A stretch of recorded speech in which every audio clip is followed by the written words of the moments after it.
सुनो, अब तुम अपना रास्ता देखो, हम अपना।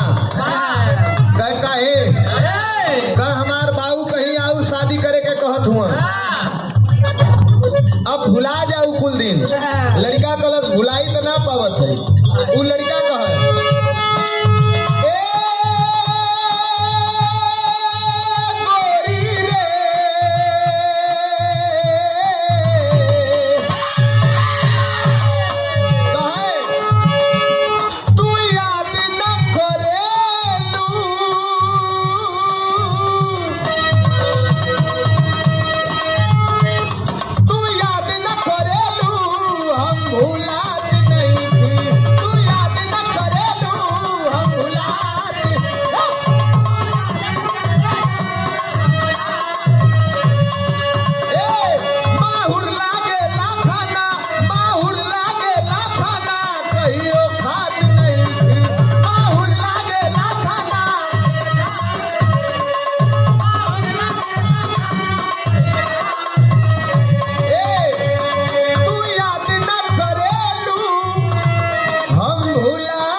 हमारे गांव के बगल में भैया का गांव हो पड़ाव से। पड़ाव अब चंदौली जिला में हो गया है, लेकिन पहले बनारसा में रहे हमरे।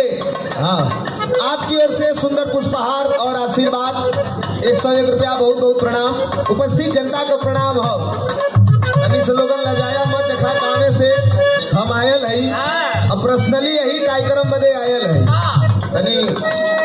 ऐसा ही लोगन दे देवा तो हमारा रोजी रोजगार चल जाए। ऐसे आरा दी से बलिया, सी से छपरा, दी से देवरिया।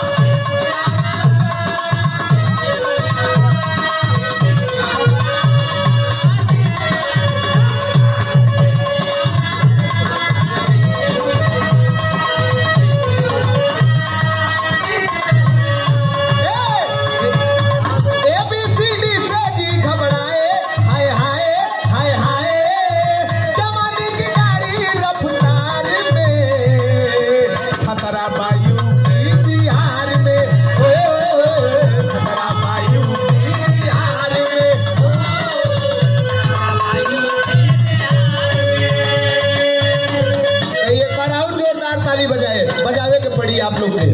ये हमारा भाई है और बिरहा का बहुत ही सुंदर कलाकार विजय यादव मधुर। कर्म भूमि मुंबई और जन्म भूमि यूपी जौनपुर। हमारे विजय यादव मधुर भाई की ओर से सुंदर साफा और ये 5 रुपया का पुरस्कार हो। बहुत बहुत प्रणाम हो आपके। माई भगवती जीवदानी माई आपके कला क्षेत्र में खूब आगे बढ़ावे।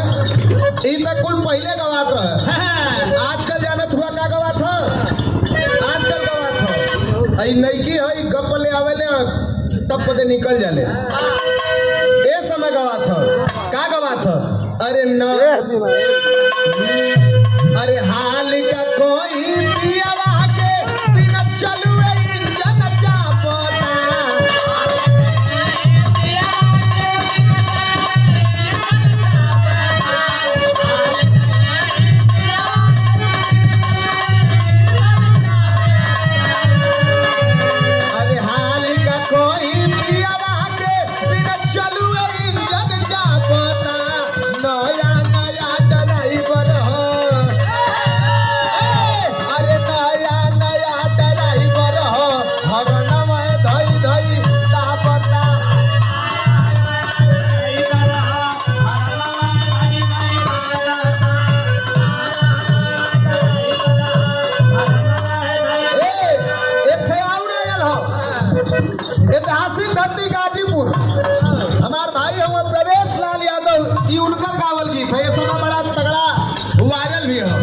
मेहरारू कहले रहल अरे हिले के पलंगिया त रोज हिलता हिले के अरे हिले के पलंगिया त रोज हिलता बाकी ना भतार में उ मजा मिलता बाकी ना भतार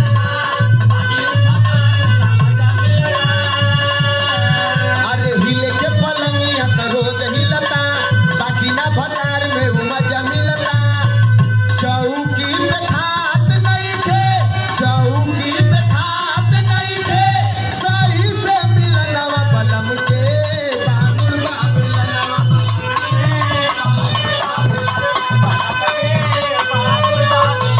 राजा के बाबुल बाबेला पलम के बांगुड़ बा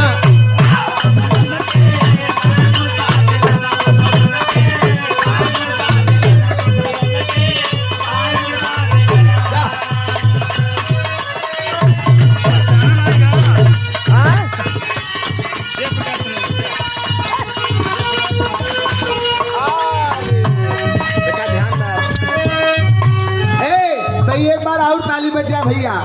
ये हमारे बड़े भाई हैं बिहार के शुभचिंतक हैं जय प्रकाश कनौजिया जो कि लॉकडाउन के बाद ये रिकॉर्ड हो लॉकडाउन के बाद मुंबई में भोजपुरी कार्यक्रम टिकट पे भयल लेकिन बिरहा ना भयल अब अभी तक। और हमारे भाई जय प्रकाश भैया से हमसे बात भइल दिसंबर महीना में इनकर भरपूर कोशिश रही कि 26 जनवरी के रामलीला मैदान में बिरहा हो जाए टिकट पे हो जाए। हम तो कहली एकदम हमारे तरफ से छूट हमके करवा दो तो 10-20 हजार कमो देबा तबो गाई लेकिन फिर भी थोड़ा सा अड़चन पड़ गयल तो ये समय नहीं तो होली पे ना होली पे तो 15 अगस्त के चाहे दीपावली पे ये भैया खातिर रखिया जरूर। और आप लोगन के सेवा के खातिर हमारे गुरुजी बिरहा सम्राट विजय लाल यादव गुरुजी का कार्यक्रम यही रामलीला मैदान में हुई। बहुत बहुत प्रणाम।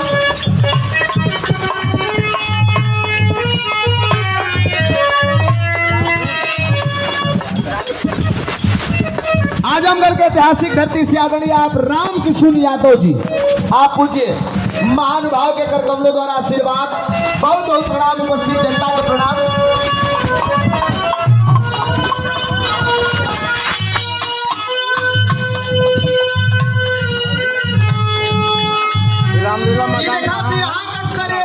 पूर्वी छपरैया कहल जाला ऐसे